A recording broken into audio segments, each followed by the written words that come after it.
अवां ॾिसी रहिया आहियो KTV वर्ल्ड ऑफ न्यूज़ यानी ख़बरुनि जी दुनिया।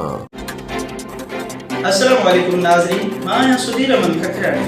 अवां ॾिसी रहिया आहियो KTV वेब न्यूज़। पेश आहे हिन वक़्त जी अहम ख़बर। एडी अबड़ो जी रिपोर्ट मुताबिक़ गड़िया थिन लॻ ॻोठ वालसाबाद बड्डो जे रहवासियुनि सोलंगी बिरादरीअ जो बाअसर अंबलोलाईअ ख़िलाफ़ प्रेस क्लब में एहतजाज। बाअसर ॻोठ जी खॾ ते कब्ज़ो करे पेट्रोल पंप ठाहे रहियो आहे। कोरट सगोरीअ जे वाज़े हुकुमनि बावजूदि डिप्टी कमिश्नर शिकारपुर ऐं असिस्टेंट कमिश्नर गड़ियासीन बाअसर ख़िलाफ़ कार्रवाई कोन करे रहिया आहिनि।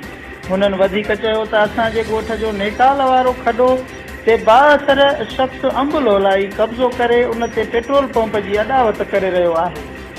असां मुसलसल DC शिकारपुर इब्रार अहमद ऐं असिस्टेंट कमिश्नर गड़ियासीन मसरूर अहमद बिजाराणीअ खे लिखत में कंप्लेन सां गॾु कोरट सगोरीअ जे फ़ैसिले जी कापी ॾिनी आहे, पर हू बाअसरनि ख़िलाफ़ कार्रवाई कोन करे रहिया आहिनि। हुननि वस वारनि खां मुतालबो कयो त खॾ ते हलंदड़ गैर क़ानूनी कम बंदि कराए कोरट जे ॾिनल फ़ैसिले ते अमल करायो वञे। ख़बरुनि जी दुनिया।